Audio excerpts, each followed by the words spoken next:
Finally 4 साल बाद India दोबारा मून पे जा रहा है एंड होपफुली फिंगर्स क्रॉस्ड इस बार लैंडर की अगर सॉफ्ट लैंडिंग हो गई then India will become the fourth nation to successfully land on the moon after US, Russia and China. Hey guys, welcome to curious mind. So recently ही इसरो ने चंद्रयान 3 की launch date announce कर दी है which is 14 July. But कई लोगों को Chandrayaan mission के बारे में उतनी जानकारी नहीं है, तो इस वीडियो में मैं आपको चंद्रयान मिशन के बारे में डिटेल और बहुत ही आसान भाषा में समझाऊंगा। Let's begin. सो इंडिया का चंद्रयान प्रोग्राम एक मल्टीपल मिशंस की सीरीज़ है टू द मून।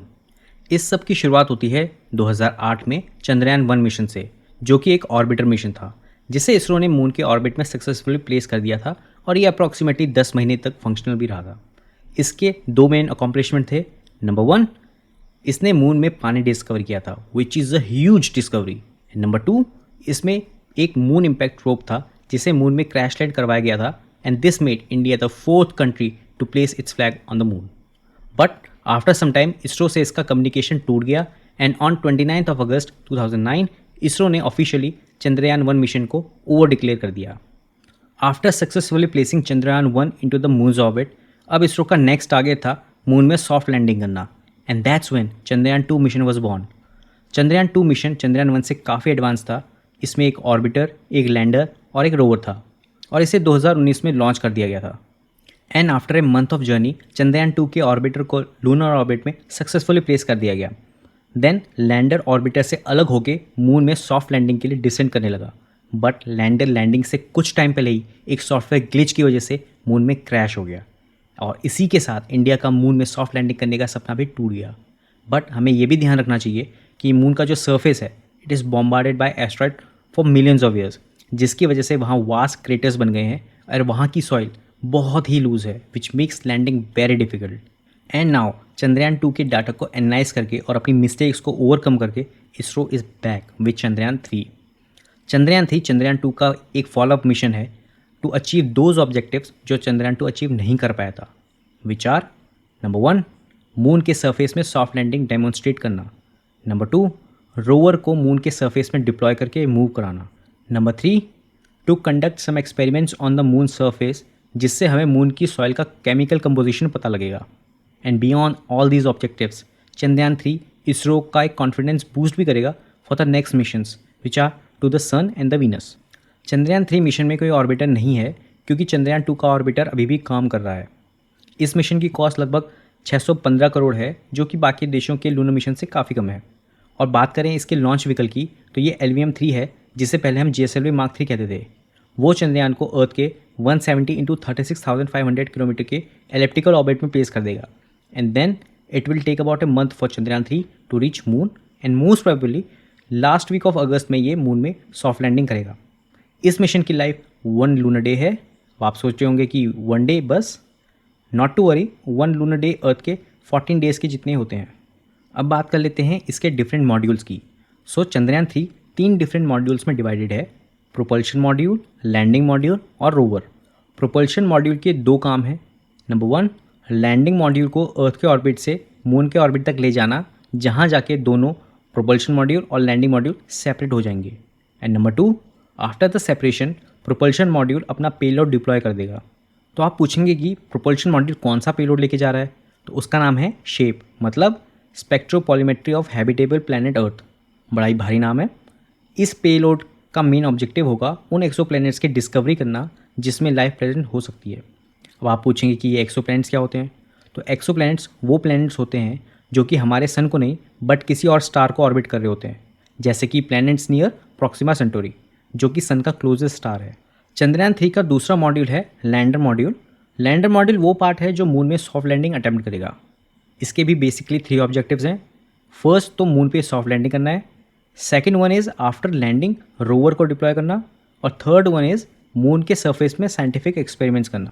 और बात करें इसके पेलोड्स की तो इसमें 4 पेलोड हैं, जिसमें पहला है radio anatomy of moon bound hyper sensitive ionosphere and atmosphere, जिसे शॉर्ट फॉर्म में रंभा कहते हैं। तो इससे हम ये फाइंड आउट कर पाएंगे कि मून के सरफेस और मून की मैग्नेटिक फील्ड सोलर विंड से कैसे इंटरेक्ट करती है और इसके लॉन्ग टर्म एक्सपोजर से मून के सरफेस में फिजिकल और केमिकल क्या चेंजेस होते हैं।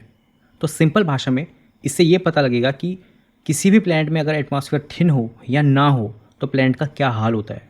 ये आपको अपने अर्थ के एटमॉस्फेयर की इंपॉर्टेंस भी बताएगा कि how it is protecting us from the solar winds. हमारा सेकेंड पेलोड है चंद्रा सरफेस थर्मोफिजिकल एक्सपेरिमेंट। इसका मेन ऑब्जेक्टिव है to measure the thermal properties जैसे कि thermal conductivity and temperature of lunar surface near the polar region. Thermal conductivity मतलब किसी object से heat कितने आसानी से पास हो सकती है।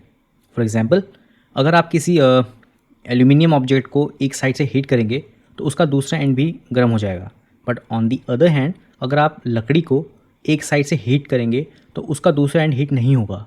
That means aluminium has more thermal conductivity than wood. इससे ये पता चलता है कि डिफरेंट मटेरियल्स की डिफरेंट थर्मल कंडक्टिविटी होती है।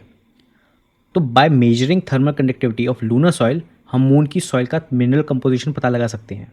हमारा थर्ड पेलोड है instrument for lunar seismic activity. Seismic मतलब anything related to the earthquake.